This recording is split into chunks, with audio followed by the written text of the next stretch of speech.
Hello, everyone, and welcome to the Plug in Play podcast. I am your host, Henry, and this is a video game podcast where we talk about video games, news, impressions, and everything in between. It's a wonderful time. This episode, we have a little bit lighter on the news. It's the holidays, people, so, things are tampering down, whatever terminology you want to use, but we still have a couple of big heavy hitters. So in the news side of things, we're going to be talking about Ubisoft, specifically how it is just on a horrifically downward trend right now. Honestly, like the second embracer of the year, if I may coin a phrase. And impressions we have, Call of Duty Black Ops 6, that's right. What does somebody who doesn't play Call of Duty think about the newest Call of Duty? Well, you're going to be able to find out on this episode. And we're also going to be going through the Game Awards nominees. I think it'd be fun to go through and pick our winners, pick who we think is going to win out of all these nominations. We can go through it together, have a fun time. But before we get into that, people, how about you give us a nice little rating on Spotify, Apple Podcasts, any of your preferred podcast listening services. We would appreciate it. How about a review, a comment, anything? Let us know how you feel. Let us know what you think. I'm here. I'm listening. I want to know. Why don't you send us a question? You can be a part of the show. You can send us a question at the Plug in Play Gmail account that's listed in the description. We also have timestamps down there for your convenience because we care, we love you, and we do what we can for you. So, without further ado, let's get into it, shall we? It's the holidays, so I'm doing the best I can, keeping up with everything. It's busy around here, trying to get presents ready, trying to go to gatherings, trying to make sure everybody's happy. It's the holidays, right? It's tough. So, I'm coming at you. This is a nice late night podcast. Having to work late and in between waiting for stuff to come up for work, I'm just going to have a little bit of a podcast for you guys. So it's a little bit more of a chill vibe than usual, but we're trying to keep the energy up. So let's start with something that's, a little bit lighter of a news topic, I think. Not as depressing here. But something that I think is short, sweet, and to the point, and that's Shuhei Yoshida leaves PlayStation after 31 years. If you didn't know, Shuhei Yoshida is one of the big wigs, one of the more recognizable brand names of PlayStation. He's been there since literally the beginning, if you couldn't tell by 31 years. He's been there since before the PlayStation 1 was released. He was responsible for partly putting together the original PlayStation 1. He eventually became the head of PlayStation Studios before it was even called PlayStation Studios. So he's been around and really involved in the PlayStation brand for 30 plus years. Eventually, he was moved to being head of indie development. So he was responsible for going out and finding indie games and making sure, like the PlayStation brand had, a decent supply of indies coming through and being put on the console. He was specifically responsible, or I think he said his most proud moment in the industry of his entire career was finding Journey. Journey by that game company won Game of the Year its year that it released. Very unusual for an indie game at the time. Indie games used to be kind of laughably kind of rushed off the stage in terms of those kind of recommendations or, people, holding it up at all. Like, they were just considered the secondary citizens of video games. But that was one of the first ones that really stood out to a lot of people and really touched a lot of people. And he was really proud of that. I think the notable thing about his announcement is he will be, quote unquote, moving on. So he's not actually retiring, more than likely. He will likely be moving on to another gaming gig or another job, probably consulting. That's what a lot of these executives typically do. Sean Layden, another PlayStation bigwig, quote-unquote, retired a long time ago too, and he went and started consulting for Tencent. So, he there's never the end, right? There's always something else to do. So I don't think this is the last we'll ever hear of Shuhei Yoshida again. But by all accounts, he was supposed to be a really cool guy, really fun guy, and a very likable persona with the brand, which Sony frankly doesn't have much anymore. Another side note is that I think the guy was clearly demoted, being the head of PlayStation and then being put into indie duty just seems like a massive step down, like a crazy step down. Like, of course. So it almost seems like he was pushed into the back corner, and I think a lot of people were surprised he even kind of accepted that and just kind of took it on the chin and sat there for so long. But, I mean, good luck to everything Yoshida has in the future. I wish him the best, and I really appreciate everything he's done for the brand. I'm a big Sony head, so it's hard to not recognize what he's done. But a big news when a name this big steps down. So I definitely wanted to recognize it in the news. Like I said, there's not very many news topics, but this is the big one. This is the really big one. Because it encompasses like freaking 5 different things. Normally, every article is every article I'm choosing to report on is, or relay, more so I'm not reporting on freaking anything, I'm not a reporter, but that I tend to go over is just one article, and then I kind of delve into it from there. This is about like 5. And that's because it's surrounding a big publisher that's going through a lot right now, and that's Ubisoft. Our friends over at Ubisoft, apparently the stakeholders are in talks right now to make the company go private, which is obviously a big deal. Ubisoft is a publicly traded company right now and is not doing so hot. It is at a all-time low in terms of stock. It is, I think, a 40+% drop year over year on its stock price, which is, I mean, if you just if you don't understand how stocks work significantly, I mean, just understand that the stock price is supposed to go up. I mean, just consider that, and then think about, instead of getting something in return, somebody takes 40% of it away when they told you they were gonna give you something. Like, it doesn't matter how much, but just anything, and they instead just took 40% of it away. That's no bueno. Like, that's really no bueno. So it's really not doing very well. It's had a long string of failures this year. Obviously, Star Wars Outlaws was the most notable one, having to push Assassin's Creed Shadows to 2025 because they're very concerned that if that game doesn't perform, it will be a death knell for them. We're going to get into some more big blunders that have occurred this year, but this is interesting.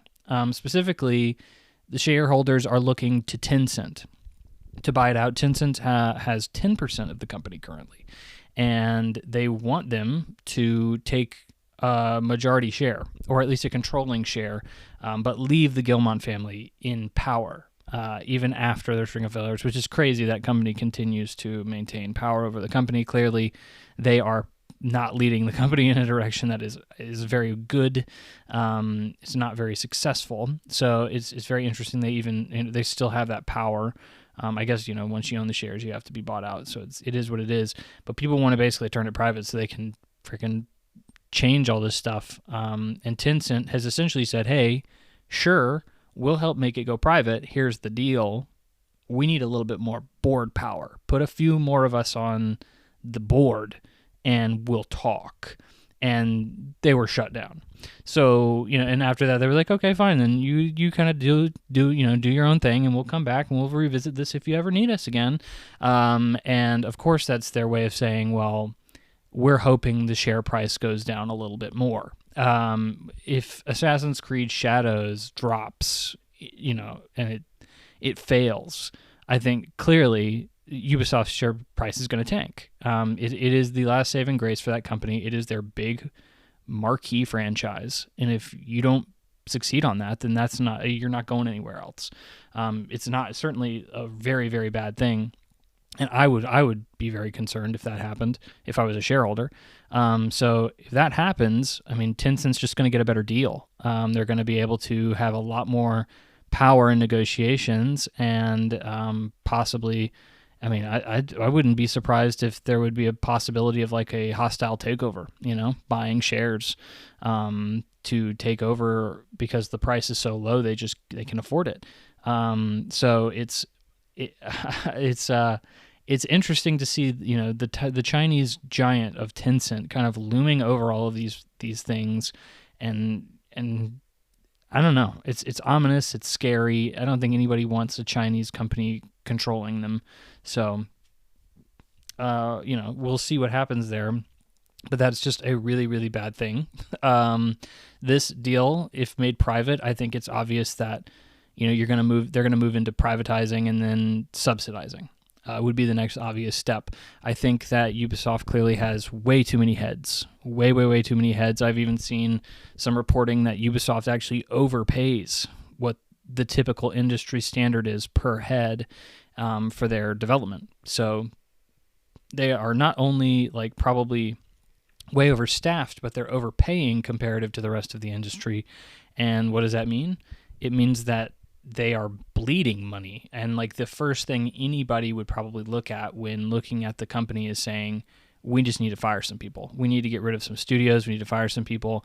Like the number of games we're putting out for the number of heads we have is just really, it doesn't match up. Like we need to start laying some people off, and we're going to get to that in a minute, but Ubisoft has already kind of started doing that. So I think, beyond that, I think you're going to start seeing not only studios being sold off, heads being laid off, but studios being sold off, and then most likely like IP. I mean, it's possible that Ubisoft will need to sell off IP. Ubisoft has a treasure trove of IP that are very valuable. I mean, you think of obviously Assassin's Creed, and then they have all the rights to Tom Clancy, like everything Tom Clancy, not just games, everything, and then Prince of Persia, obviously another big IP. If Disney makes a movie about it, it's probably a pretty valuable IP. So it's they have some stuff that they could certainly unload for a good bit of cash, and it's again that's a grim looking future for Ubisoft. But continuing on to more bad Ubisoft news, xDefinant. Their free-to-play shooter that was doing fine 2 months ago is shutting down in June 2025. On top of that, half of the studio is being laid off, and the other half is being moved onto other Ubisoft projects. They'll also be closing 2 studios, the San Francisco and Osaka studios, and that will account for about 277 heads that will be losing their jobs. As to a restructuring around this. Like I said, this was an obvious move. I think if Ubisoft didn't do it now, somebody was going to force them to eventually when they get bought out. But yeah, closing studios down, firing people, it seemed like an obvious move. The next obvious thing is that this game has only been around for it's been less than a year. It launched in May. So closing in June 2025. Not only is it closing in June 25, starting now, by the time you're listening to this, actually about a week ago, new players aren't even allowed in the game. So if you wanted to try it out before this game goes bye-bye, you can't even do that. It's pretty much only allowed, if you supported it, early players club, at this point. This is, it's weird, right? This is a game that it's almost like another Concord, kind of. When I think about it, this is a game that is free to play. At least, well, Concord's there's a little bit different, obviously, but this is a game that was free to play, and it was received okay. Like I didn't hear anybody screaming from the mountaintops about it, saying it was great, but I also didn't hear anything horrible about it, and it had a lot of really good IP integration, I assume, it was basically their Smash Brothers, had a bunch of, a different IP kind of integrated into it as a shooter, and I just assumed that was possibly a recipe for doing decently, maybe.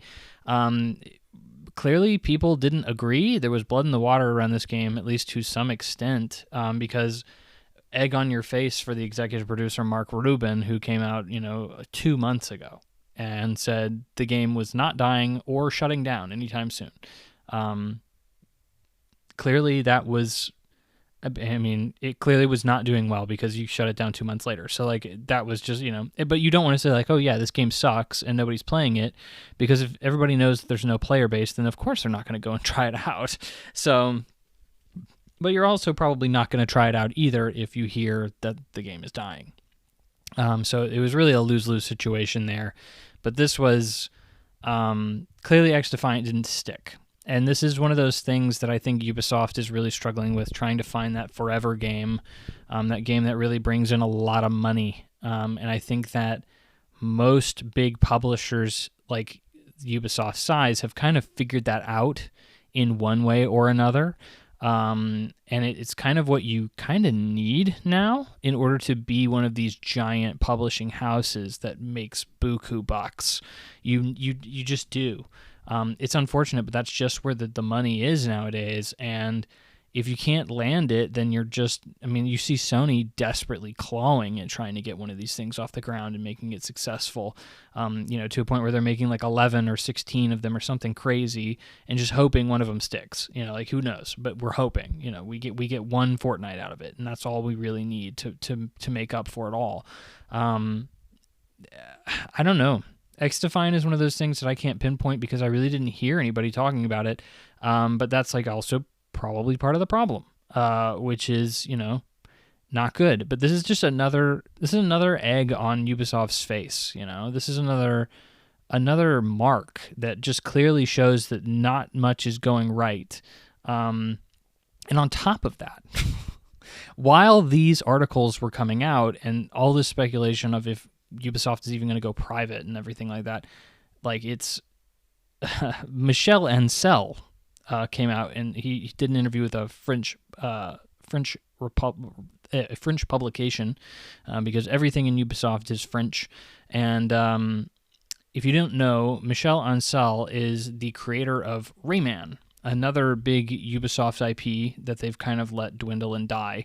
But he eventually came back and he made or started helping with Beyond Good and Evil 2. And he had a few issues with the management around Beyond Good and Evil 2. So he basically did he did a full interview, but he had several quotes that was like, yeah, Ubisoft kind of sucks right now. Yeah, Ubisoft isn't doing very well. And he specifically, so if you didn't know, Beyond Good and Evil 2 has been in development for, I don't know, the better part of a decade.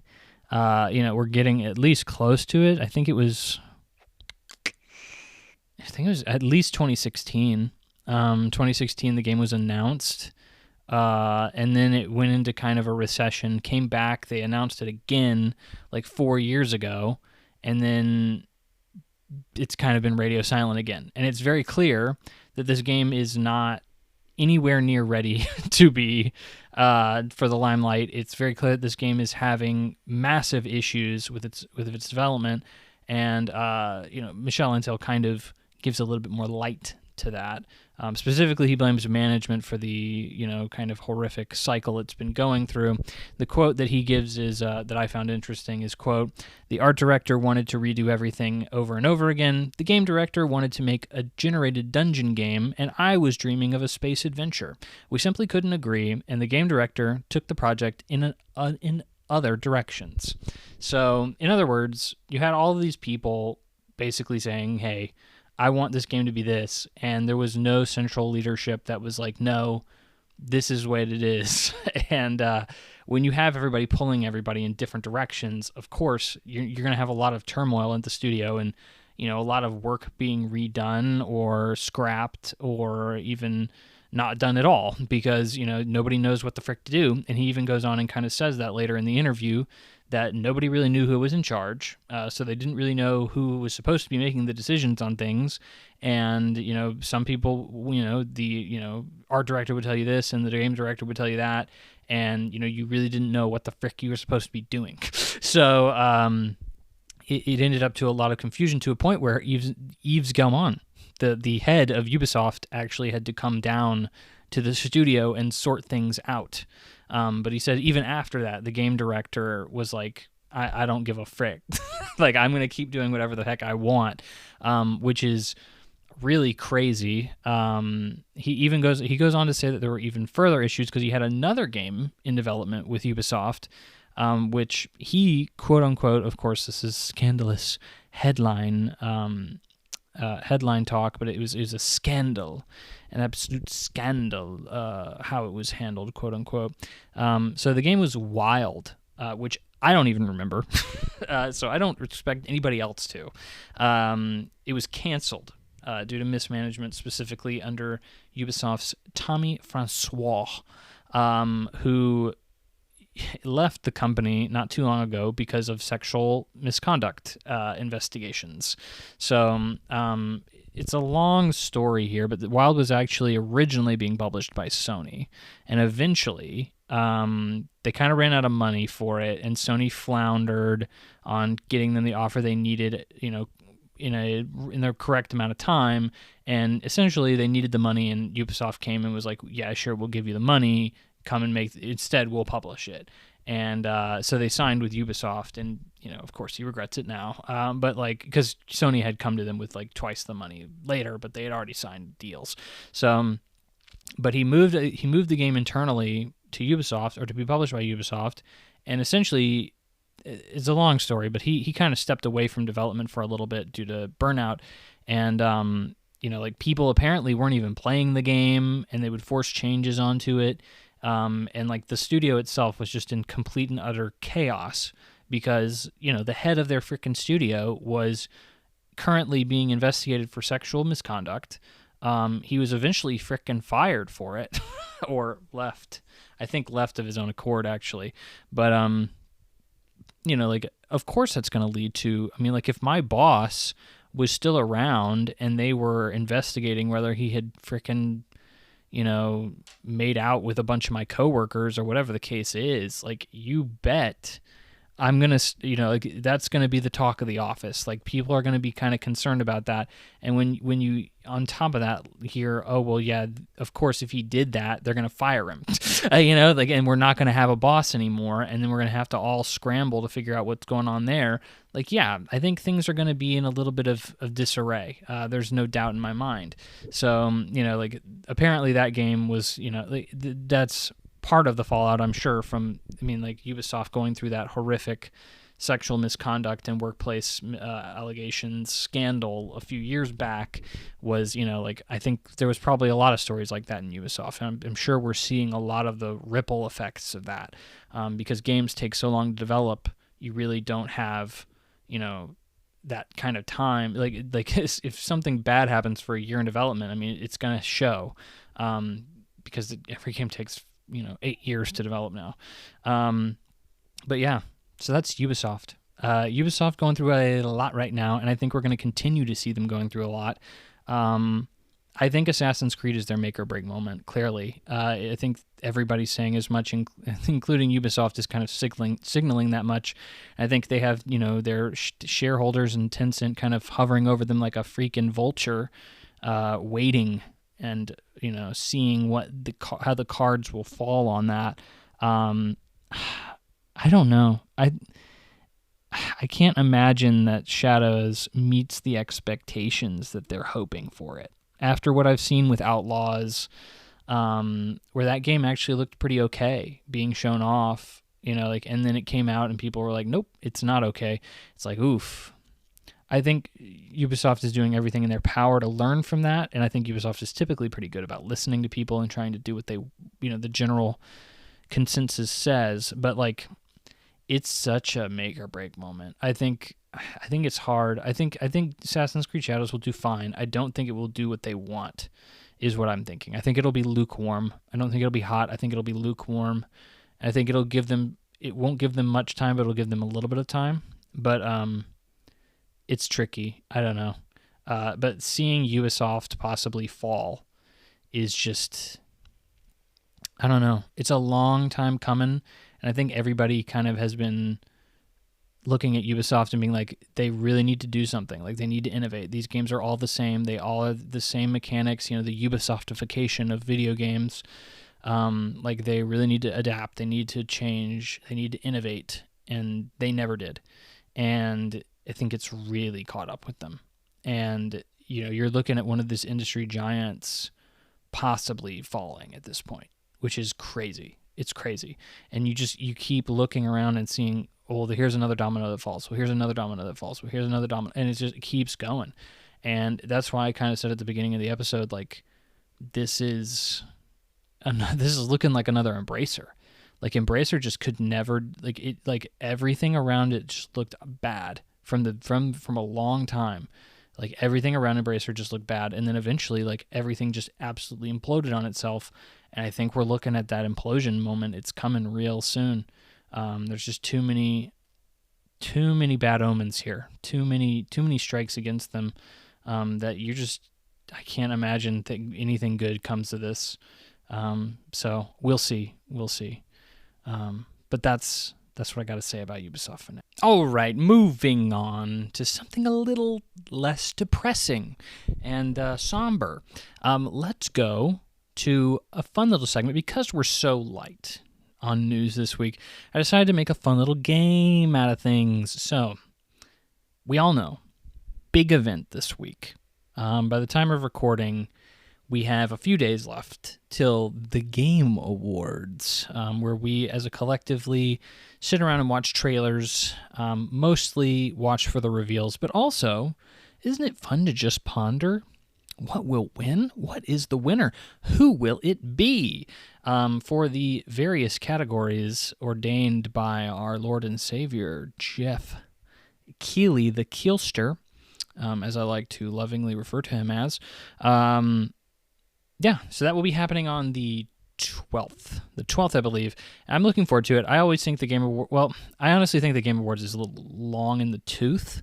I think normally it's like 3 hours or something like that, 2.5, 3 hours, and most of it is just trailers and ads, specifically ads. And when I say trailers, there's a difference between an announcement trailer and an actual trailer for like a game I don't care about.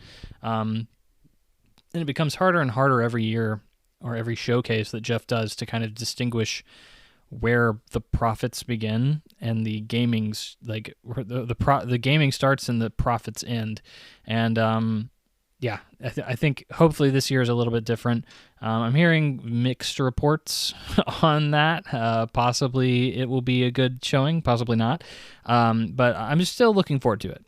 There's very few events now that E3 is dead that we as gamers really get to look forward to and really get to speculate and ponder and, just kind of have a fun time around and use as a community touch point.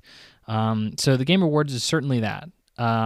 It may not be like the most respected Game Awards, but it is certainly the one with the most eyes on it, which makes it arguably the most important.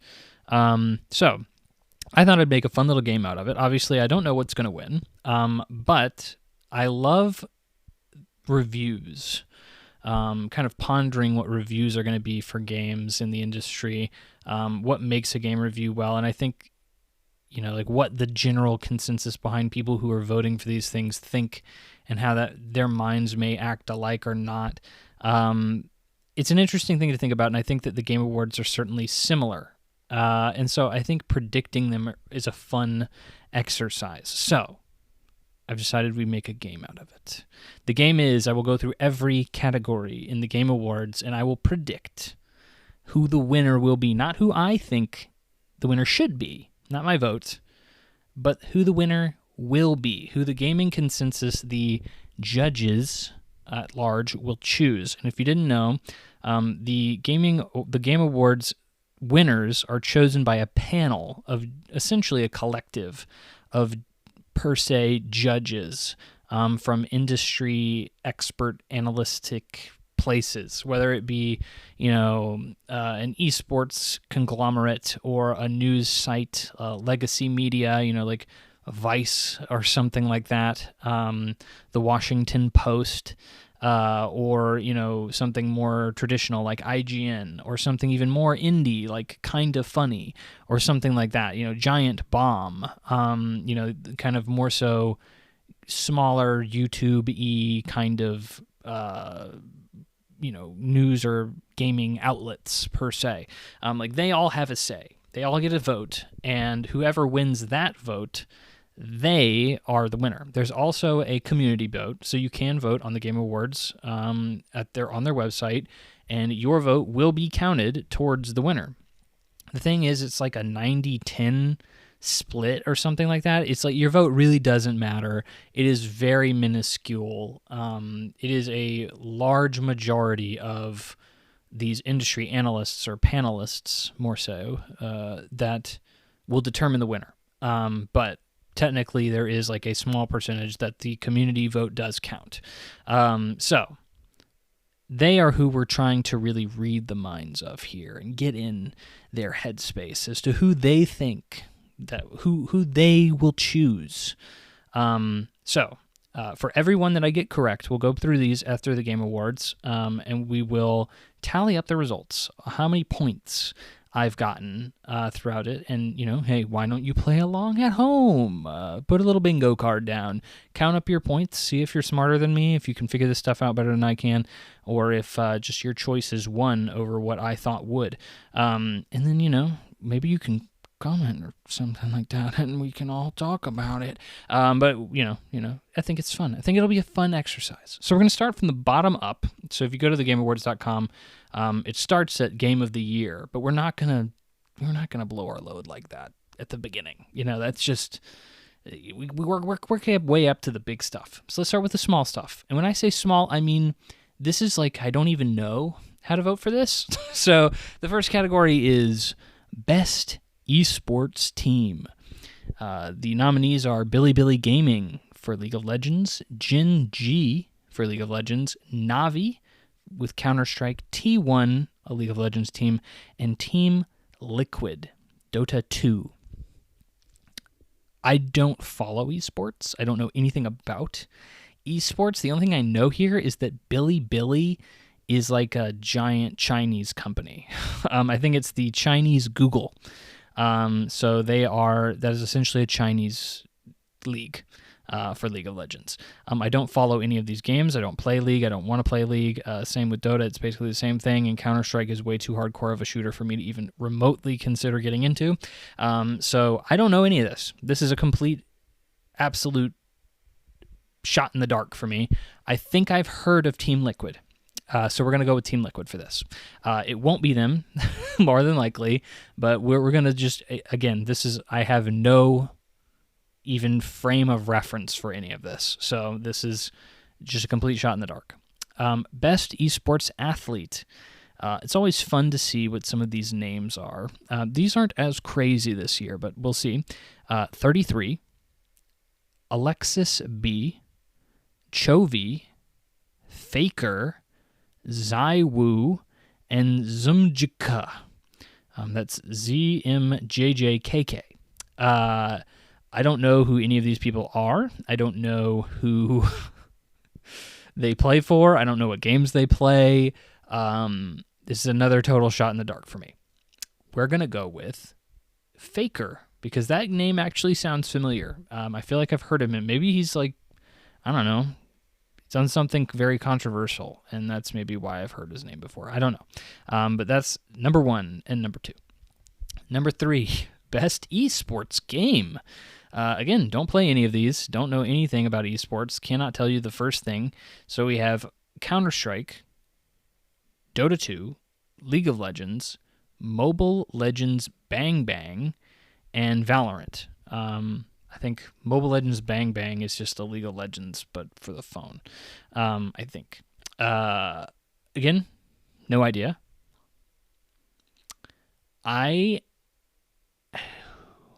Who do I think will win?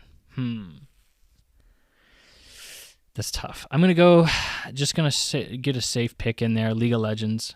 I just know that esports scene is the only one I know that's like actually a big deal. or still maintains being a big deal that I continue to hear about.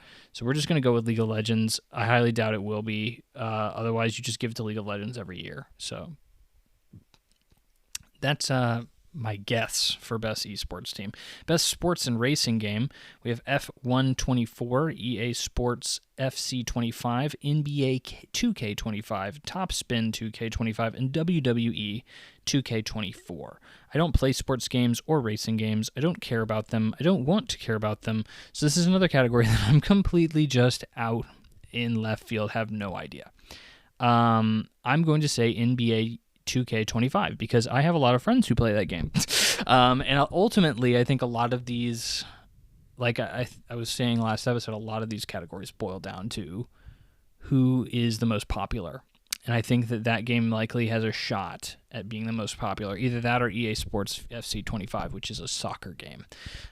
So it just depends on how distributed if it's a primarily American base for the voters, I think NBA 2K25 is going to be it. But yeah, I can't add much speculation to that. Like I said, I have no idea. Best sim or strategy game. So we're finally getting into things that I can kind of get my mind around. I know a little bit about these. So best sim and strategy game, Age of Mythology Retold, Frostpunk 2, Kinitsugami, Path of the Goddess, stumbled a little bit there, Manor Lords, and Unicorn Overlord. I think this is a clear breakaway win for Unicorn Overlord. It's, I think, easily the highest reviewed of all of these, and I think easily one of the more well-known out of all of these. I don't think Kinitsugami really appealed to a lot of people. I think it scared a lot of people off. Frostpunk 2 is also another, I'm not going to say niche, but I just didn't hear a lot of people talking about it. Age of Mythology Retold did not review that great. And Manor Lords, I can't remember. I think it did okay. Unicorn Overlord did exceedingly well. And I've heard very good things about its strategy gameplay elements. So I think that one's I think it's a win. I think it's a win for Unicorn Overlord there. Best family game, Astrobot, Princess Peach Showtime, Super Mario Party Jamboree, Legend of Zelda, Echoes of Wisdom, The Plucky Squire. I'm just going to go ahead and tell you Plucky Squire, Princess Peach are totally out there. I think Super Mario Party Jamboree's out, so you're down to Legend of Zelda and Astrobot. I think Astrobot takes it. I think Legend of Zelda was an underwhelming game comparative review wise. I think Astrobot, you're gonna come away with that one. Again, it's a popularity contest at the end of the day, so I think Astrobot's your winner. Here's one that I always have no idea how the frick it's even what does it even really mean? And that's innovation in accessibility. So this is one of those awards they put in to make people happy and think, the gaming medium is moving things forward. Aren't we progressive?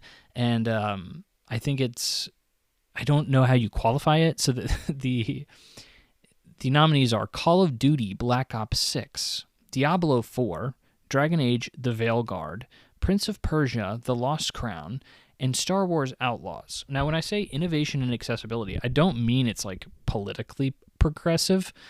There is actually an award for that, but it's specifically like options that you can turn on for like color blindness mode and stuff like that, like allowing people who may not normally be able to play games to play games, making them accessible to a larger audience. I don't know how you qualify that. I don't know how you quantify that. I don't know how you even subjectively choose that. And I don't know like how they even look at these games and like, oh yeah, Call of Duty 6 really added a lot of accessibility options. Like which ones? Why are they better than the other ones? Like I don't know. So this is a real question mark one for me. And I'm going to say Diablo 4? I genuinely don't know. It's a popularity contest, right? So I'm gonna pull out Star Wars. I'm gonna pull out Prince of Persia. I'm gonna pull out Dragon Age, and you're left with Call of Duty and Diablo. I think those are the two games that people are gonna have played the most, and I think people don't want to give it to Call of Duty. So I think you're just going to end up having Diablo win. Again, I don't know how you quantify that. So again, another shot in the dark there. Best fighting game. I found this one to be an interesting one. Dragon Ball Sparking Zero, Grand Blue Fantasy versus Rising, Marvel vs. Capcom Fighting Collection, Multiverses, and Tekken 8. This one, I think, I had to think about this one a little bit. So I don't feel like Marvel vs. Capcom is going to get it because it's a remake. It's just a collection of older games. So I feel like that's out. Multiverses, there's no freaking way. Even though I would love for Multiverses to be good, I think people don't really like that game that much. Or at least Warner Brothers doesn't think so. It's apparently, literally, according to an article we've reported on or read in the past, the reason that their gaming division is like tanking right now. Grand Blue Fantasy versus Rising. I don't even know why that's in a conversation for anything being best. That game looked mid as frick. So that really leaves you down to Tekken 8 and Dragon Ball Sparkling Zero. I think Dragon Ball Sparkling Zero is just is great for Dragon Ball fans. I think if you loved Budokai, that's awesome, and I think it gives you exactly what you're looking for. I think as a fighting game, I think objectively there is no way it is like super polished and like one of the best fighting games out there. I think Tekken 8 probably is. So I think Tekken 8 is likely going to take this by like a significant margin. So yeah, Tekken 8 is my choice. Best action adventure. So one of my favorite categories or one of my favorite genres. So let's see here. Black Myth Wukong, Call of Duty Black Ops 6, Heckdivers 2, Warhammer 40K, Space Marine 2, and Stellar Blade. I don't really love any of these choices, actually. For this being my favorite category, or one of my favorite genres, I think Black Myth Wukong was mid. I didn't play it, but everything I've seen about it and heard about it, it seems mid. Call of Duty I actually think was really good, but I just don't think it, and we're going to get into that impressions in a bit, but I don't think it's like a revolutionary game that deserves to be the best of its genre this year. Obviously Heckdivers 2 was like, it was revolutionary, but it had so many problems. It dropped the bag, it fumbled the bag pretty understandably like early on in its life cycle. So like it's hard for me to be like, oh yeah, everybody still loves that game. Warhammer 40K, again, that was another game that looked okay, and I think it reviewed okay. And the same thing with Stellar Blade. Stellar Blade I think has good elements, and I think it has bad elements. I think if any game really deserves it, it's Helldivers 2. Because it was honestly a cultural touch point for a while. Like it was dominating the industry. Will it win? I don't know. I think that's a toss-up between that and Black Myth because it's nominated for Game of the Year. I think that just gives it an edge. I am going to pick this based on what I think should win, and I think it should be Heckdivers 2. I think that game was so important this year. It was so notable for such a long period of time that it deserves it. I don't want Black Myth to win. I really am so anti that game even being nominated for Game of the Year. I think it's silly that it's just a popularity contest. It's not a good game. It's just a popular game, and that's silly that one is that one's even considered. But I'm going to go with Helldivers 2. Content Creator of the Year. Here's the problem with this is I guess I'm just out of touch because I don't know who the vast majority of these people are, nor have I heard of most of them. Case O, Elogian, Techno Gamers, Typical Gamer, and Usada Pecora. I actually know who Usada Pecora is. She's a VTuber. So, of course, my weeb self knows who that is. I would, of course, vote for Usada Pecora. I do not think she's going to win. It is too niche. Not only is it too niche, but it is also a JP or a Japanese VTuber. So the audience that's voting for it is incredibly niche already. So, you're already segmenting that off. So I think that she's totally not going to win. But hey, a nice nod to VTubers, I suppose. I think the only one that I see around in like memes and stuff, which typically means they're successful, is Case O. So just because I've seen him in memes, I don't know who any of these other people are. I'm going with Case O. as the winner for content creator of the year. Next is best role-playing game. We have Dragon's Dogma 2, Elden Ring: Shadow of the Erdtree, Final Fantasy VII Rebirth, Like a Dragon: Infinite Wealth, and Metaphor Rifantasio. This one's really tough. I think most of the quote-unquote like really good games this year were underneath the role-playing genre banner. I think you can easily take out Dragon's Dogma 2. That game reviewed well, but it didn't have any staying power, I don't think. Nobody's talking about that game now. Elden Ring, Final Fantasy, and Metaphor all were nominated for Game of the Year. Like a Dragon, it's already gone. Get out of here. You are not going to win. All those three were nominated for Game of the Year, so I think those are clearly the people that are going to have the best chance. So that's where things get tough. Metaphor Refantasio has recency bias. Elden Ring is an expansion that I think will hurt it. Final Fantasy VII is a sequel and didn't do as well as the first, reviewed much better, but didn't do as well as the first in terms of reception, sales. So I think I'm going to have to give it to Metaphor. I think recency bias will carry it, and I think that it's from JRPG royalty at this point, and there's so many things to like about it. I think it's just what's going to happen. I think it just doesn't have anything pulling it out, like that's really making me say like, oh yeah, people really didn't like that about it, or like that's a strike against it in some way, shape, or form. It's the only one I can say doesn't have that. So I think we're going Metaphor with that. Most anticipated game: Death Stranding 2 on the Beach, Ghosts of Yotei, Grand Theft Auto 6, Metroid Prime 4 Beyond, and Monster Hunter Wilds. Grand Theft Auto 6. This is an easy one for me.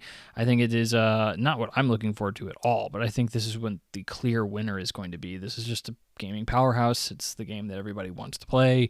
It's the game that people still continue to play in droves, millions and millions and millions of players. So I think that it is really ridiculous. Like literally, like the gaming economy is bracing itself for that game to come out. I think it's crazy that anything else other than that wins. Personally, out of these, I'm most anticipating Ghosts of Yotei. Big Sucker Punch fan. And I really like the first Ghost of Tsushima. So that's my pick. Definitely number 2 would be Death Stranding. But yeah, Grand Theft Auto is an easy win on that. Watch me eat freaking dirt on that. I'm sure it won't win. Probably Monster Hunter or something will win. Best independent game: Animal Well, Balatro, Lorelei and the Laser Eyes, Neva, and UFO 50. I think this is a clear Balatro win. Balatro was seriously revolutionary in a lot of ways, broke a lot of expectations in the indie barrier, and is also nominated for Game of the Year. Unfortunately, that is a very, very good indicator of what will win in a lot of these categories. So, I think Balatro is I think UFO 50, I think was too niche. I've heard a lot of great things about UFO 50, but I think it was way too niche. I think Animal Well came and went too fast. Nobody's talking about that game anymore. Lorelei, way too niche. And then Neva is just, I don't hear anybody talk about Neva. It reviewed very well, though. So yeah, I think Balatro is the easy win there. Best multiplayer: Call of Duty Black Ops 6, Helldivers 2, Warhammer 40k Space Marine 2, Super Mario Jamboree, Party Jamboree, and Tekken 8. This is hard for me to say because I don't know what that means. Like, could connection issues be considered as part of the problem here? Is the game overall a problem? I don't know how people necessarily look at this category and choose based on it.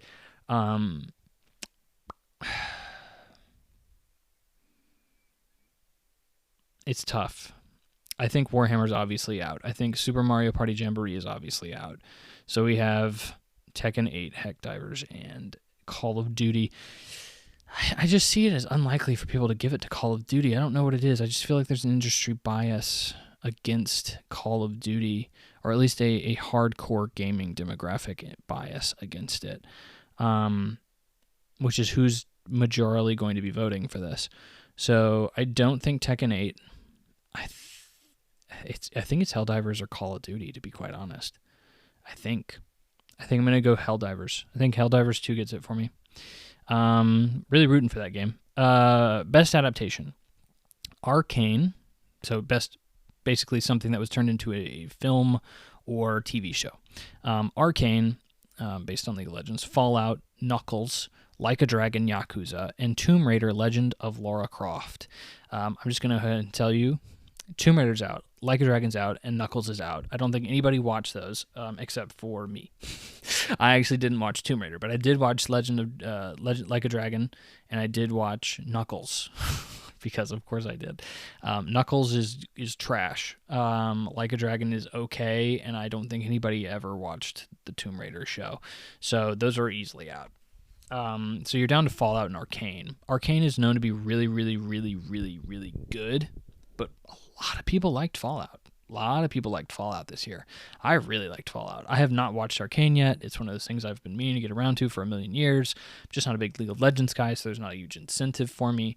But like I've just heard really, really great things about it. I think I'm gonna have to go Arcane. I think Fallout was a bigger cultural moment for games. I think it could win a popularity contest. I think more people watched Fallout than Arcane.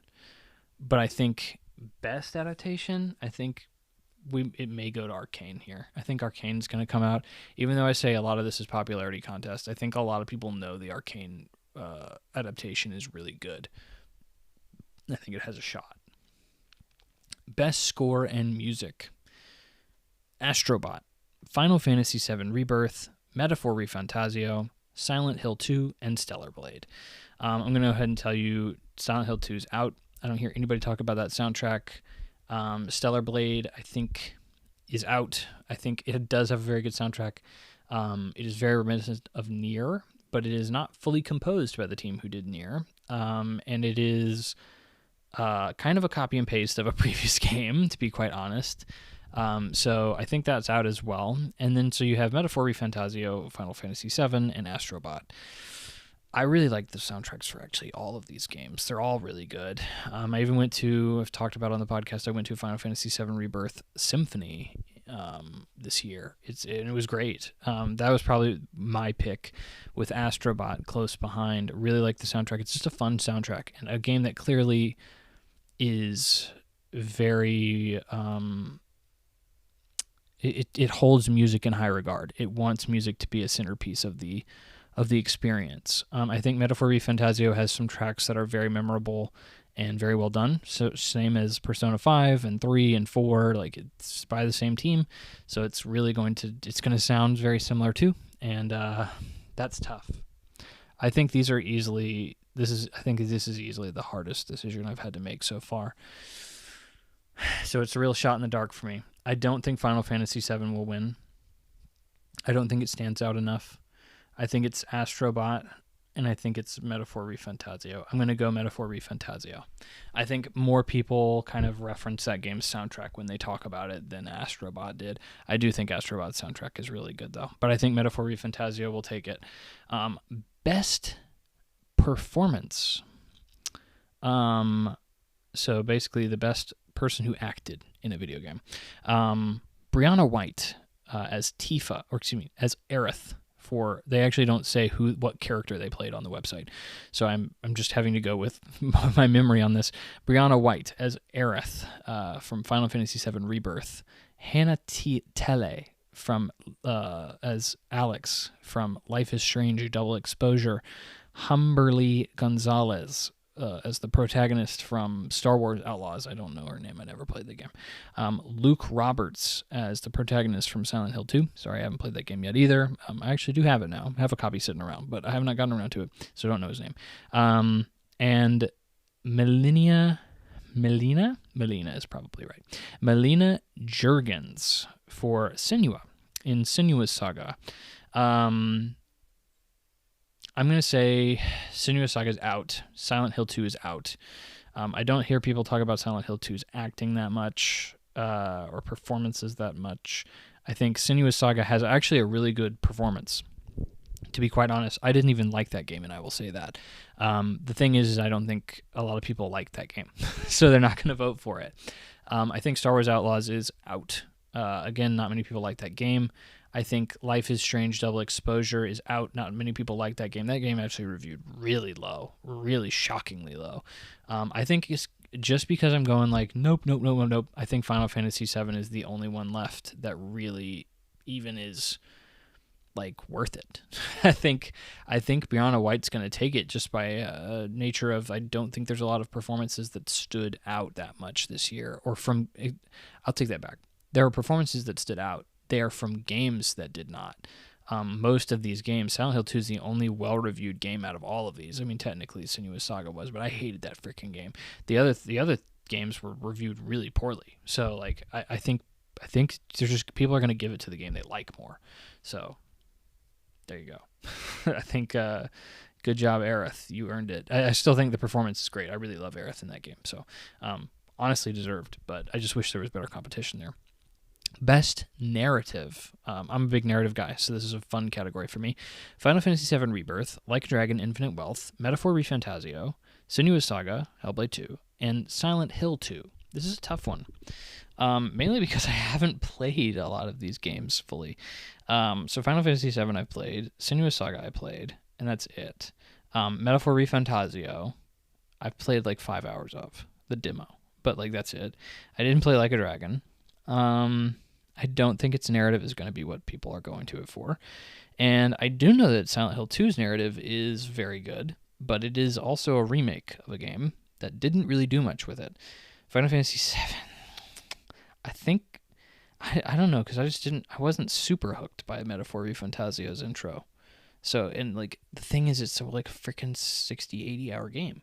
So that narrative could go off the freaking rails and just suck by hour 40 or whatever. So, and then you have 20 hours of hating the game's story. So I don't know. It's because I'm so ill-informed on how the narrative goes for Silent Hill and Metaphor and how people will react to that I just really don't know. But I think it's likely Infinite Wealth and Senua's Saga is totally off the list at this point. I think, oh my gosh, I think Metaphor and Final Fantasy may split people in terms of the voting for RPGs. It may be Silent Hill 2. Best narrative. What do I think people are going to say? I think people are going to say Metaphor ReFantazio. I just think there's a recency bias. There. I think it's a JRPG, which are typically associated with having good stories. I think there's a lot of really good momentum behind it. I think it's hard for me to say, like, it's just, I think Metaphor ReFantazio. I think I'm going to stake, it's Metaphor. Giving a lot to Metaphor. A lot of tight categories that I'm giving to Metaphor. Best mobile game. AFK Journey, Balatro, Wuthering Waves, Zenless Zone Zero, and Pokemon TCG Pocket. I think it's obviously Balatro. Balatro is nominated for Game of the Year. It's gonna win. So Balatro. I don't play a lot of mobile games. I actually have played Zenless Zone Zero. I know Pokemon TCG is actually blowing up right now. And I've heard of AFK Journey. I just heard of Wuthering Waves. I don't know what the frick it is, but it's actually nominated for Player's Choice. We're going to get to that in a minute, but it's nominated for a very big category that I'm just like, I was like, what the frick? I've never even heard of this game. Like, where did it come from? But Balatro is a really great game, and it's nominated for Game of the Year. So I think it's the easy pick. Best Art Direction. Astrobot, Black Myth Wukong, Elden Ring, Shadow of the Erdtree, Metaphor ReFantazio, and Neva. I think it's obviously Metaphor. I think the only thing that really can come close to competing with it is Neva, because that is literally like just an art game, pretty much. But it is, it's not as successful. So I think you look at a popularity contest and you look at just how much style and honestly just really good art that Metaphor ReFantazio has, and I think people are clearly going to go with Metaphor ReFantazio. That's not even close for me.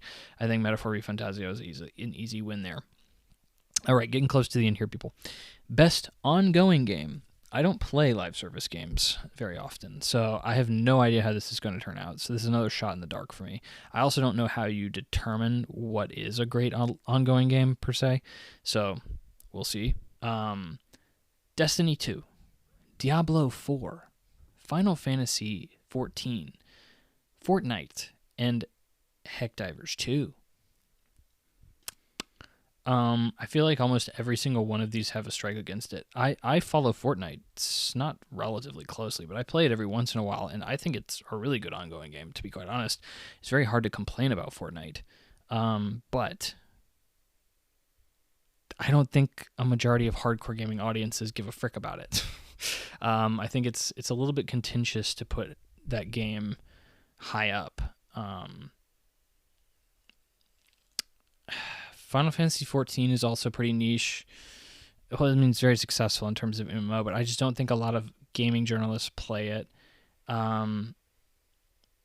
Heckdivers 2 dropped the ball, like I said. I think these are bigger games. Destiny 2 had a really big expansion, but beyond that, I feel like I hear Destiny 2 players either talk about how horrible the game is or just talk about how much they love it. So like that just seems too divided for me. So I think I'm going to give it to Diablo 4. That seems so out of left field. I don't know. Oh man, I don't know. I don't even really consider Helldivers 2 an ongoing game per se. It just came out this year. Did Diablo 4 come out this year? It's hard to remember.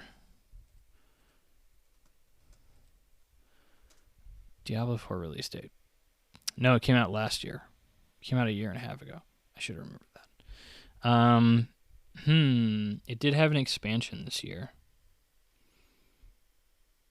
I genuinely don't know what people are going to pick here. I heard the Destiny 2 expansion was really, really good. I am going to go with Helldivers 2. Again, I'm just rooting for it. I don't know. Since I really don't know, I'm just going to go with the game I'm rooting for at this point. We're going to go with Helldivers 2. I would actually vote for Fortnite, personally, but I don't think it's going to win. So, in a tiebreaker, I'm just going to go with my heart. Best Game Direction, or as we like to call it, also just another Game of the Year award, because it's literally the same nominees and they typically win both of the awards. So why even distinguish? I think there's clearly a difference between direction and Game of the Year. Obviously, most people don't see it though, because it typically is an overlapping category. But Astrobot, and this I guess will be, I will just make this one category. So this is Game of the Year. Game of the Year: Astrobot, Balatro, Black Myth Wukong, Elden Ring, Shadow of the Erdtree, and Final Fantasy VII Rebirth, and Metaphor Refantasio. Now, I talked about it last week, or last episode, and I think the clear frontrunners here are Final Fantasy VII and Metaphor. Here's the problem. They're both JRPGs. So I think they're going to split the vote. I think they're going to both split the vote, and you're going to be left with what is number 3. What is technically the third place win. And I think that's going to be Astrobot. I think that game reviewed so well. I think it's hard for me to look at it and be like, well, there's a huge controversy around Shadow of the Erdtree even being nominated. So I feel like people, out of backlash from that, are just not going to choose it. Maybe they've been swayed by the public. I just don't see an indie winning. Balatro's great. Balatro addicted a lot of people, but that doesn't mean that like an indie, it's still an indie. I don't think people look at it as like a grand Game of the Year experience. Black Myth Wukong I don't think is that good. Even though it was very popular, I don't think it was good enough to be nominated in the first place. And then you have Astrobot, which is universally beloved. I think it's a great platformer. I don't think it's deserving of a 95. I've said that in the past. But I still think it's a great platformer. And there's really little to really point out and be like, I freaking hate that. So, like, you're going to have a lot of people that just vote for it. Because, like they saw some nostalgic thing that made them happy. I think you're going to get some votes there. I think some people are just going to vote based on the fact that it has a 95 on Metacritic and say like, oh yeah, well, if it has a 95, if it's one of the best reviewed games ever, I think it probably deserves to win. Kind of that deal. Final Fantasy VII and Final Fantasy and Metaphor. I think if push came to shove, I think Metaphor would win. I think if Astrobot doesn't take it, it'll be Metaphor ReFantazio, which is crazy to me. I would not have expected that coming out of this year, or at the beginning of this year, saying that is game of the year. But I think if Astrobot doesn't win, it's Metaphor. But my stake is on Astrobot. I think it'll win. Okay. And I think there was also, I'm looking at a gaming outlet's list of all of the awards. I believe there's also an award for community tech support or community support. Again, I don't know how the frick you don't blame them for leaving this category off. I have no idea how you quantify how good a community support is for a game. I don't even know how, like, what does that mean? Like, they're just like very active in their Discord. Like, I don't know. But I don't know. Whatever I gave the best ongoing game to, give it to them. Helldivers 2, they did a really great job supporting the community. There you go. But yeah, so those are my picks. So watch the Game Awards, go along, tally up your own score, and we'll see who wins. I'll see you at the finish line, sir. I think this will be a fun exercise in trying to predict how the categories will end up. I'm looking forward to it. I think the Game Awards will be really cool. I'm looking forward to some really cool announcements. I'm looking forward to see who wins Game of the Year. I genuinely am. So, moving on. Ladies and gentlemen, we're moving on to the gaming impressions portion of the podcast. This is where I talk about games that I've been playing, that I have thoughts on, that I'm going to tell you about. Maybe you'll agree, maybe you won't. Maybe you'll listen. Maybe you'll say, hey, I kind of like what this guy's saying. I'm going to listen to what he has to say, and maybe I'll get that game. Maybe I won't. Maybe I was on the edge. Maybe I was thinking about it. I don't know. Maybe I agree. Maybe I disagree. It's a conversation. Okay. So let's start it off. We'll start off with the small one. We have two games. It's the holiday season, people. So I'm a little busy. I think we all are. So, been out of town for Thanksgiving the past couple of days, stuff like that. And then, coming up, I'm going to be very busy with, getting pretty much everything ready for the holidays, for Christmas here in the house, the households that I must partake in. And, yeah, I'm going to have very little time for gaming, but we're going to see what we can get in. Indiana Jones just came out getting rave reviews, and I have Game Pass, so I think that's definitely next on the to-do list. But we'll start off with the smaller one.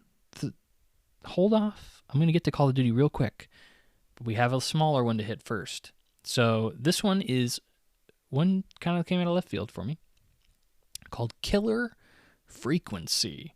It was free on PlayStation Plus Extra. And I heard it was a narrative game where you make decisions and change the fates of others around you. And I'm a freaking sucker for that. I love that bull crap. You really just tell me this is a narrative focused game, and I'm like, you don't got to say much else. Like, let's get into it. But this one is an interesting one. And tell me if my brief synopsis, does not intrigue you and make you say like, go on, sir. It is a game about a late-night radio DJ who takes calls from victims of a serial killer, people who the serial killer is trying to kill at the time, and has to save them by walking them through the scenarios and trying to, make decisions to save them from the serial killer. I thought this was, all you had to say was radio DJ trying to save people's lives, and I'm just like, okay. Like, that's pretty freaking interesting. Like, let's see where you have to go with this. It was a really good concept. Ends up just kind of being okay, which is really unfortunate. At a 79 on Metacritic, it really could go either way. It just depends on like what you're really looking for. I will say, like, you're playing as a DJ, and you play the entire game in a radio studio, and most of the game you're playing in your booth, your DJ booth. So you're like literally spinning records and playing ads and taking calls, and you can play like freaking sound effects during calls and stuff. Like, like typical radio DJ stuff. So like, voice acting is a very big part of this. You're going to be hearing people talk a vast majority of the time. You don't really come in contact with any people for the majority of the game. So like you are very much just listening to people talk, and the voice acting in this game is actually really, really good. Very good acting here. I will say though, it was somewhat comedic in tone at times, which I wasn't super keen on. I really wanted this game to be a very high stakes horror vibe. And while it definitely tries to have a horror vibe, I think it tries to lean into a little bit more like 80s thriller cheese, than like super serious on the nose kind of stuff. It definitely dabbles in that, but it doesn't stay there for very long. Like it kind of goes in and out of being comedic. And while it's a really good homage to that kind of, vibe, it's not what I really wanted out of it. So I kind of had to deal with it throughout that in it for me. Decision making also seemed a bit flat, or fell a bit flat for me. So you're not really making decisions as much as you are, like in a lot of decision-based games. It's like, okay, well, do you, both of these people are hanging off a cliff. Like, do you save this one? You can only have the strength to pull one up. Like, do you save this one or do you save that one? And like, the other one will die, or if they don't die, they'll be pissed at you forever because you didn't want them to live. Like that kind of deal. And like, I think those decisions are compelling and fun, but at the same time, like, this is not what this game is doing. I would have assumed that with a serial killer, like, theme, and like saving people's lives, that's what it would be. It's more so about like solving puzzles, which is not as fun as just like making ethical gray decisions. So like, for instance, one of the earlier life and death scenarios is there's a person and he's trapped in a floor, a singular floor of with the killer, and you have to actually get as part of the puzzle, you're given the floor plan to where this guy is, and he's basically telling you, okay, the killer's in the kitchen and I'm in the living room. Like, I want to lock him in, I don't know, the closet or something like that, and you have to call another room that's on the opposite end of where he is and the killer is to lure the killer to the phone, because you're a radio DJ in a booth. So like, all you really have access to is a phone. So like, again, an interesting idea, but like, it's really just a puzzle. It's like, okay, well, I can't lure the killer's in the kitchen. I can't lure him to the living room because that's where the guy is. So like, I have to lure him to the, I don't know, the bedroom or something like that, so that's your process of elimination puzzle element to it. And then you have to, give the guy the command to go to the other room. What room is that? What room is the killer in? You have to keep track of it. And most of the puzzles are kind of like that. Like, they're very, they do try to make you think, and it is keeping up with things on like a piece of paper and stuff like that. And again, I was not into that. That was not what I wanted. I did not want a puzzle out of this game. Like, I wanted decisions. I wanted a cool story. And like, I do think that there are elements of that here, but I don't think that there's a lot. The coolest parts of this game is actually where you like stand up and walk around and leave the booth, because like, you don't know where the killer is and if he's there, and like, like, it's kind of spooky and kind of scary. And I wish that they had kind of expanded on that a little bit more and really played into the horror vibes of this game a little bit more than they tend to do. It's just, so there's good things and bad things here, or good things and okay things here, and it really just depends on like what you are looking for. And so overall, I found this game to be, good to borderline okay. Like, I didn't hate that I spent my time with it, but I also probably would have clearly preferred something else. It had really standout elements, but like, I think that like the elements that don't work could have easily been ironed out or expanded upon more, that I wanted to see more of, and it would have made it a really good game. So, Killer Frequency. If that kind of, struck a chord with you, I recommend it. If not, I'd say give it a pass. It's just one of those games, unfortunately.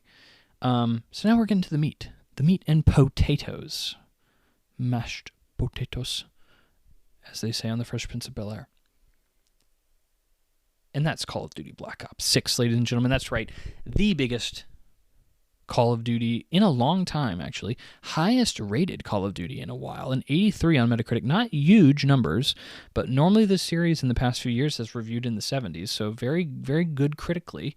Best-selling Call of Duty in a long time. Who knows if that has to do anything with Game Pass, but it is one of the best-selling Call of Duties in a while, too, which is really nice to see.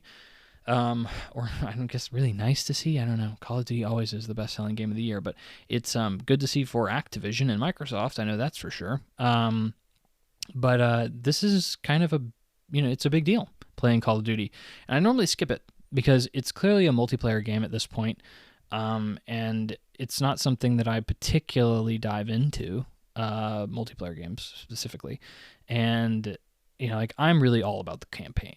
Like, single-player campaign for these is where I'm at normally. If the campaign sucks, I'm not going to want to play it. I think I actually talked about, I know I did, earlier on the podcast this year, I played Call of Duty Black Ops 1 for the first time on PC. And I thought it was a cool action, like, B-movie, like, let's just blow stuff up campaign. And, like, that's what I typically look for in a Call of Duty game because that's what I think they're best at. And I think I have a little bit of differing opinions on this campaign, and I think it's a good thing. I'm very excited to go into these impressions because I think they're mostly positive, surprisingly. And this is coming from a guy who normally doesn't play Call of Duty and normally thinks campaigns are pretty in and out junk food. And not saying this one isn't, and but maybe it is. Who knows? We're gonna get into it, and yeah, I think it's an interesting perspective to have just the single-player campaign guy talking about it, because let's be real, I'm kind of a dying, if not almost dead breed. So let's get into it. Let's get into the actual meat and potatoes. So before we get into the meat and potatoes, even though I just teased that, I think it's appropriate because I kind of had to be teased a good bit before even starting this freaking game. So I'm using Game Pass, of course. This is the first Call of Duty that is day-and-day release on Game Pass, and of course I'm going to make use of that. So I boot up the launcher, which I didn't realize was a launcher. Like, I selected Call of Duty Black Ops 6 from Game Pass, and that opened up the Call of Duty launcher. So now Call of Duty doesn't just it's not a game anymore, it is a launcher. So like when I opened it, I could select like Call of Duty Warzone, which is the free-to-play like battle royale game, or Call of Duty Advanced Warfare 3, which is the last year's Call of Duty, or I could select Black Ops 6. The thing is before I could even select it, I had to make an Activision account because of course I did. So I made an Activision account, verified it through my email, and came back. And so I came back and I logged in and I started up the launcher, and it said, okay, cool, we need to update the launcher. And I was like, what the frick? Why do you need to update the launcher? You're on the frickin' cloud. Like, that doesn't make any sense. Maybe it's because I have to log in for the first time and that's why it has to update. I don't know. But you would think part of, like, I'm streaming the game through the cloud, so, like, this game should be updated with the latest version on the cloud. So, like, I don't know why that is. So I update the launcher, restart it, log back in, and I select Call of Duty Black Ops. Well, I'm ready to get started, and then, oh, wait, no. I have to update Call of Duty Black Ops 6. So now I update Call of Duty Black Ops 6 after I've updated the launcher and created my Activision account. I log back in, I select Call of Duty Black Ops 6 again, and I finally am able to select Campaign, which of course is not on the main menu. You have to like kind of toggle around a little bit to get to the campaign, because of course the campaign is not what people are there for anymore. They're there for multiplayer. So when you open it up, it opens to multiplayer. Then you have to find the campaign, select it, and start it. Phew, right? Okay. So yeah, that's the modern era of gaming we're living in. So that was fun. That was the initial introduction to this that I was given to Call of Duty Black Ops 6. Not the best first impression, but I've had worse. Not really. This is one of the worst. That was one of the worst. But not unexpected, I guess is a better way of saying it. So this is your standard Call of Duty campaign. Actually, I take that back. It's not really. There are definitely some differences here. Here's the thing. Overall impressions is this is actually a surprisingly good COD campaign. Like, surprisingly good. I typically go into Call of Duty campaigns with a very tepid expectations. Like this, they are supposed to be junk food. They are supposed to be these, like B-movie action, just like go and shoot a terrorist in the face and, play it for 6 to 8 hours and you're good. You're done. You don't really need more than that. In this case, I was met with the cool set piece moments that I wanted. Decent shooting, like fun shooting. Like I actually kind of enjoyed the shooting here. Open-ended segments. Variations in mission structures, like constant changing of mission structures and objectives. It's not just like a run to the end of the corridor and shoot something. Actual character progression. That is like a massive, bold, italics, underline. Holy frig. Character progression in a Call of Duty game? That's insane. A story that's easily to follow and actually has like fun moments. Upgrade progression. Like you are constantly getting stuff that you can go back. You can go to a hub. What? You can go to a hub area and you can upgrade like legit upgrades. Like faster reload time, more health, like increased damage to certain enemies. Like I'm talking the works. Like this is a video game. This is a video game. And that's crazy to me. Like I'm so used to Call of Duty games just being an action movie if you're lucky. So let's break this down, okay? So the game follows a group of really cool dudes who have to save the world from like a hidden ultra super duper threat. You know what I'm saying? It has characters from previous Call of Duty games. Like it is very... okay, so I've played a lot of the Modern Warfare games campaigns. Those are the ones kind of I was raised on. And those games are very militaristic, like very like by the numbers. Like you can actually see freaking real troops saying this bullcrap. Like it's like we recorded real Marines or some bullcrap like going into the Nam and freaking shooting people. Like that's kind of what those normally are. Call of Duty Black Ops games are a little bit different in which they are clearly more like an action movie. Like it's like, hey, we gotta go and we gotta freaking shoot Saddam in the face, hoorah, and then we're gonna have a beer. Like let's go and smoke a cigar, brother. Like that kind of stuff. It's way more over the top. It's way more bravado. It's almost like goofy at times. Like I found myself being like, I feel like I'm watching The Expendables or something, like that kind of vibe.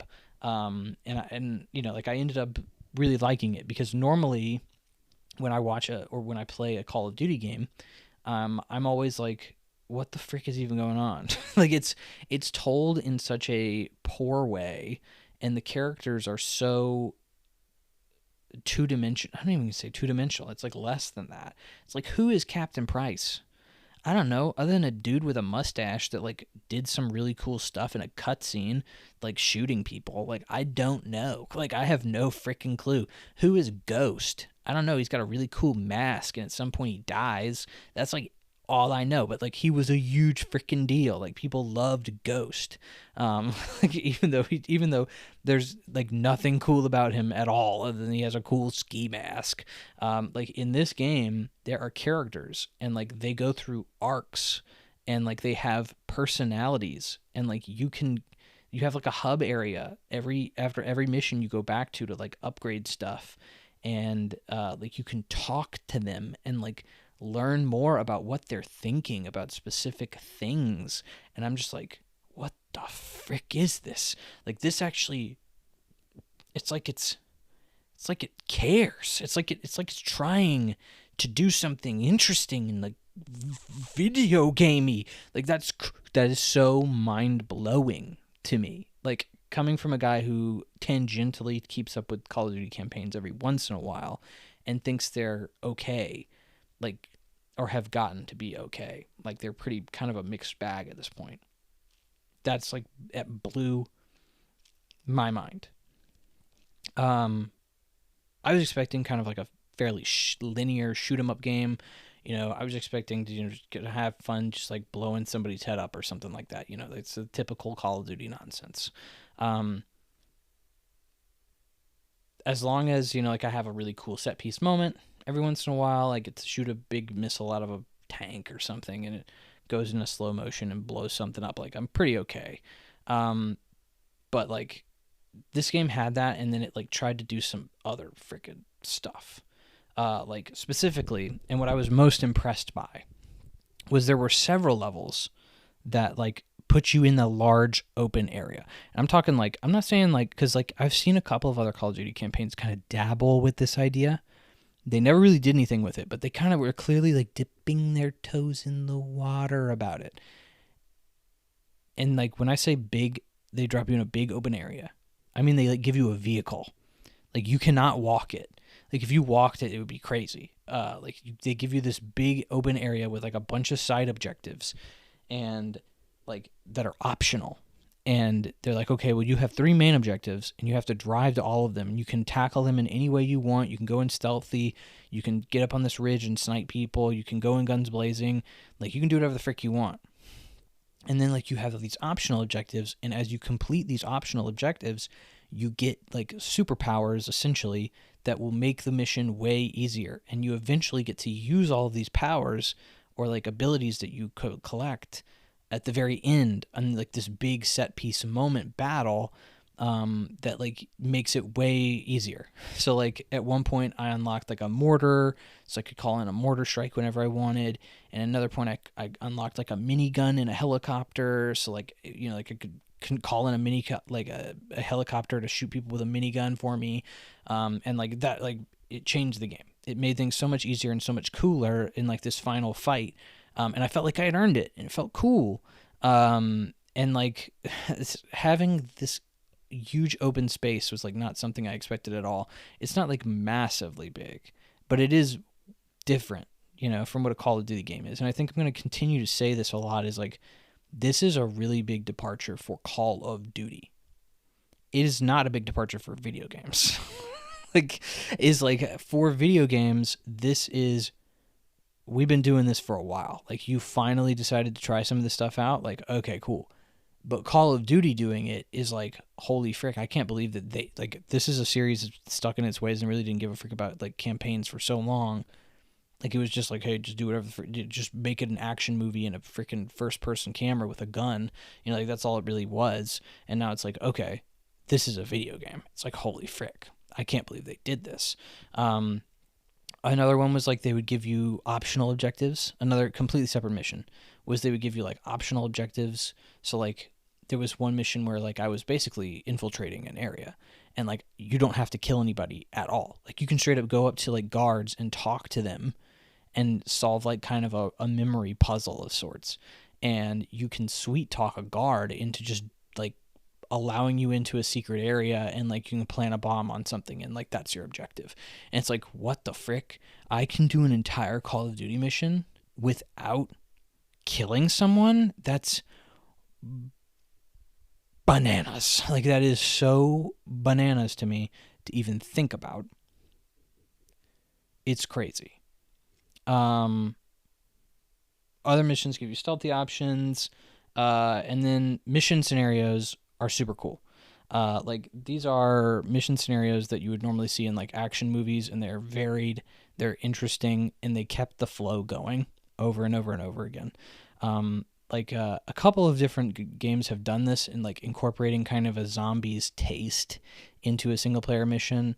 So like in this instance though, they give you like, essentially you can go to 4 different areas in any order you want, and every single one has like a different boss monster in it. And you have to fight each one of these monsters, and like each boss fight is different in some way, shape, or form, and makes it interesting. And I was like, dang, this is really cool. Another is straight up like an Ocean's 11 style casino heist. Like, you have to like play as several individual characters who all have different roles, and like one's like One's like a a high roller poker player. One's like a the tech hacker guy, and one's like a run and gun dude. And like it's like this is so cool. Like that's just interesting. Another one, you're like straight up storming Saddam Hussein's palace and like stealing his from his treasure vault. It's like, what the frick? Like that's so cool just conceptually. It keeps the game fresh, it keeps it interesting, and like every mission I was like at a certain point I started expecting like these missions would be freaking cool, and I mean, they were, which is, again, very surprising to me. Exploring areas was something that was heavily encouraged. Specifically, like I was saying earlier, like you can find cash that you can then use to like actually, buy cool upgrades. So the game heavily encourages exploration in areas. Story and characters is actually pretty decent, nothing crazy, but it's like a B-action movie. You're trying to save the world from like an evil corporation, not evil corporation, but an evil government entity that's like trying to basically like release a bioweapon, which is like a very bad character progression for characters that I was like, okay, like I'm so surprised that these characters aren't just like, I'm really cool, like the whole freaking game. Like they are actually trying to like be like, I'm gonna think about something and maybe I'll change my mind. Like that's what? Like that's insane. And I actually liked most of them. Like I can't even tell you the personality traits of any Call of Duty character I've ever seen in my entire life, but I can tell you several personality traits from these, and I actually found some of them to be actually like likable. And it wasn't just because they had like a cool skeleton mask on. Like it was because they like said something or did something interesting, like that implied they had like a wants, desires, and a personality. Hub area. The hub area is pretty cool.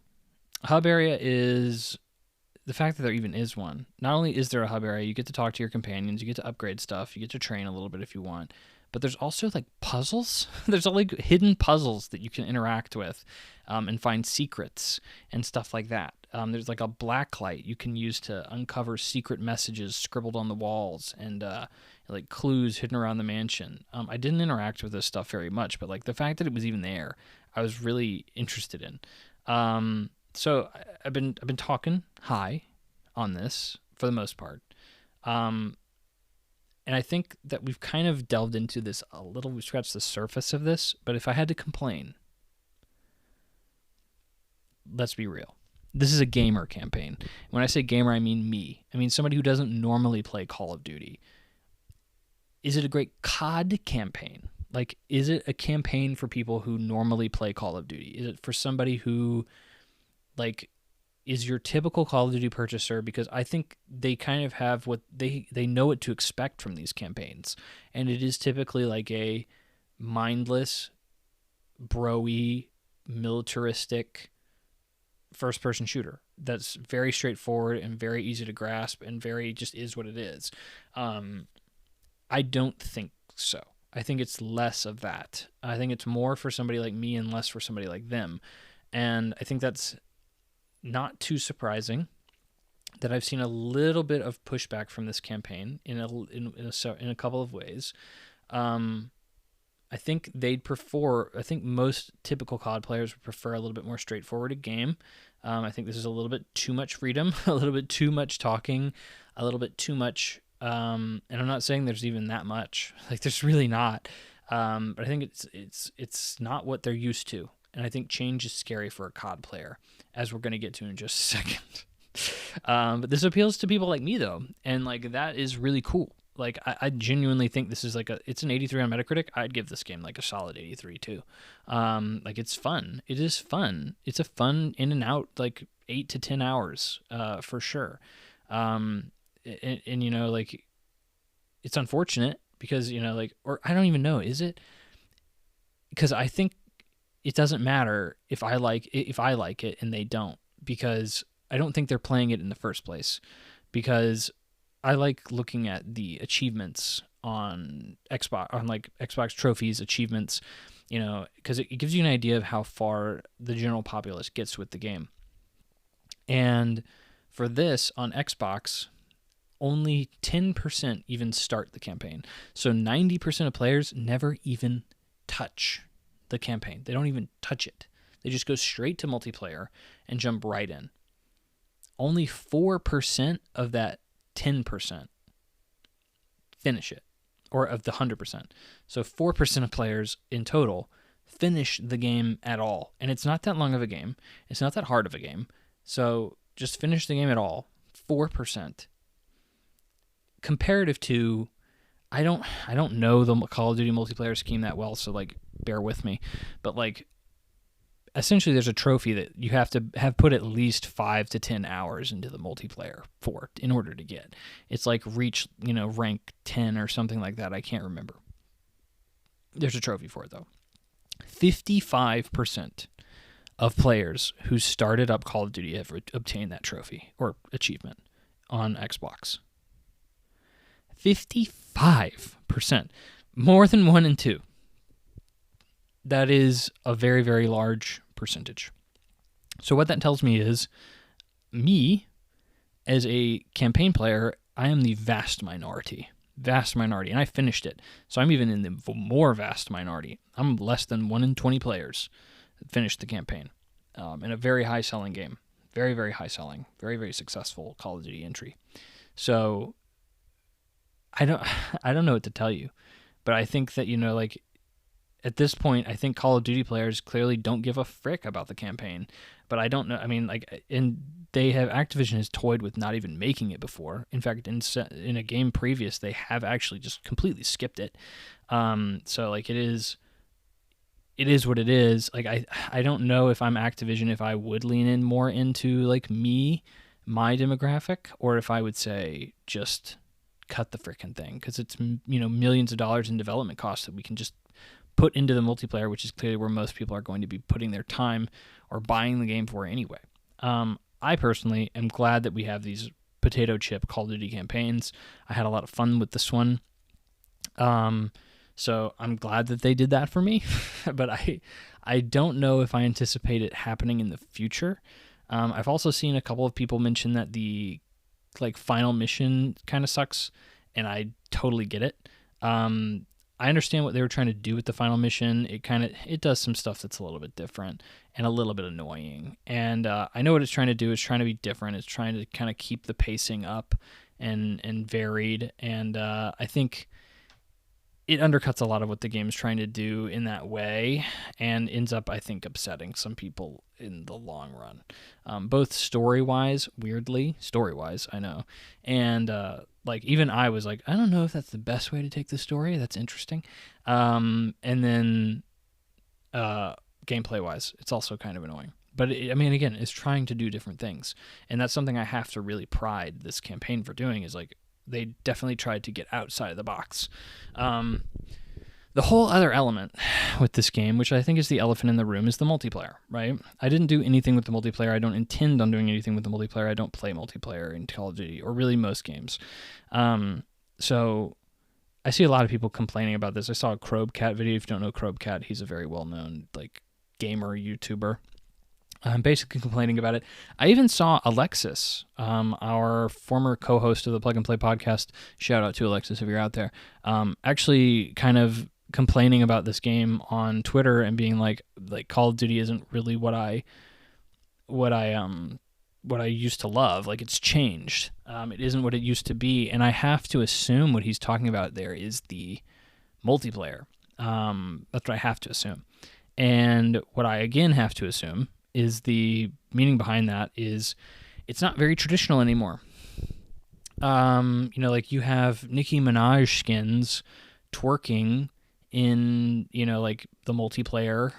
And, that's not what Call of Duty used to be in multiplayer at all. Clearly it's, it used to be just military bros, very standard military outfits and apparel. And there was very little out there, wacky stuff. I know there's been Attack on Titan skins, the anime, in Call of Duty multiplayer. I know there's been all sorts of crazy frickin' stuff. And, based on what I've seen clips of and stuff, it's very clear that Call of Duty has gotten even more out there with what it's really put in there. And when I saw those clips, I really got more of a vibe of like Fortnite is honestly what I saw. And I think if you're complaining about that, I think my response to that is like, sorry, old man. And I hate to say that because I think, like I'm a dude who, I literally can relate so much. I'm a dude who'd prefer to play the campaign, but like, look at me. I'm 1 in 10 freaking players that even started it. Like clearly I'm the minority. Nobody gives a frick about the campaign. I care about it, and I want the campaign to be there and to be good. But like, I don't think anybody else cares. Like, I am the minority here. I think if you're complaining about Nicki Minaj twerking in Call of Duty, or like having these like almost comedically comical, like childish or pop culture ridden like things in your Call of Duty game, in your military shooter, I think, sorry, old man, like this is just what the kids want now. Like this is, let's be real. If you put a skin next to each other, if you gave me the option to buy a skin, and one was, this is military shooter A, military shooter guy A, he has a ski mask and a camo shirt and camo pants and boots, and you're like, okay, cool, and he's $5, and then you put next to him frickin', I don't know, frickin' Arnold Schwarzenegger from the Terminator or something like that. And you're like, here's Arnold Schwarzenegger from the frickin' Terminator, and you can play as him, and he looks just like he did in the movie, and he has lines from the movie that he says, and he's $20. I'm telling you, I don't want that frickin' thing anymore. I would much rather pay 20 if I had to buy a skin, which nobody does, but people are going to.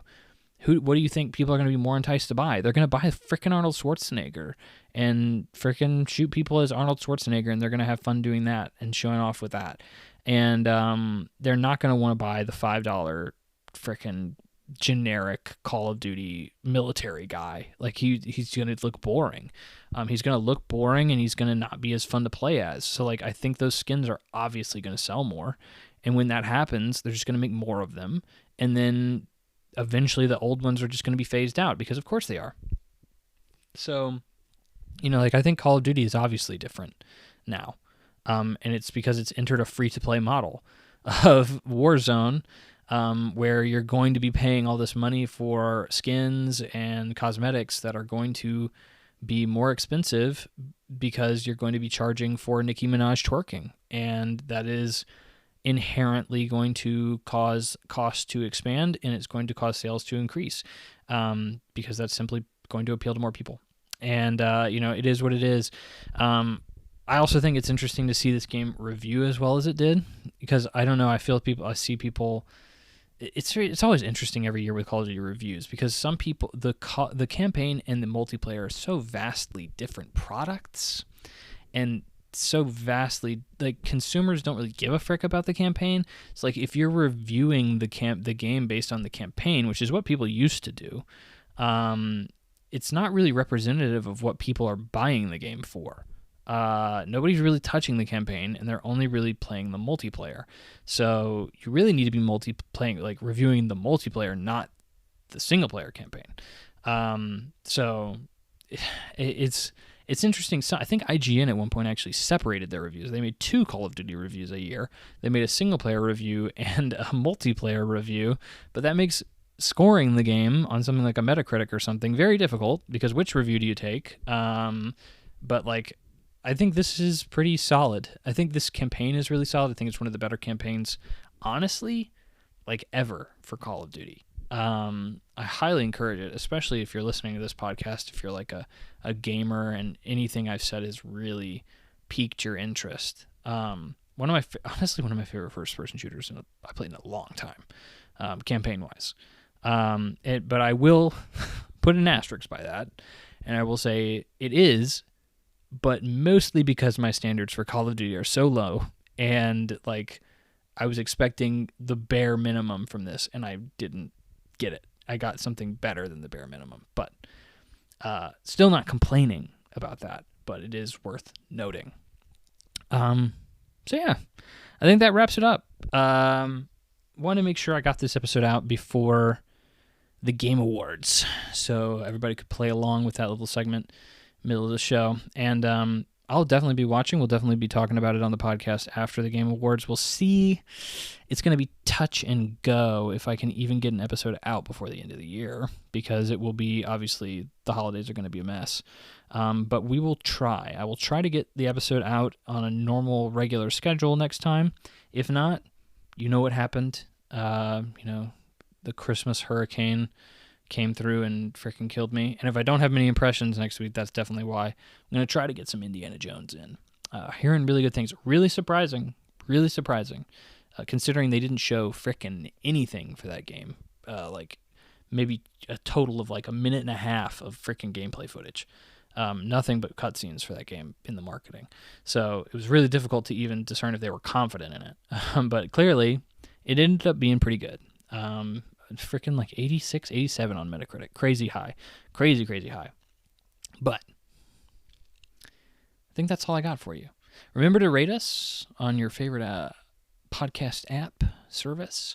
Remember to send us a message in the mail, Gmail, in the description. You can do it. It's easy. It's free. No tax, no fees, no nothing. It's all you. And keep gaming, people. Thank you for listening. Really do appreciate it. Always. Every single listener. Truly appreciate it. Wouldn't be doing it without your ears listening to my voice. This wouldn't be happening. So have a good one, everybody, and I'll see you next time.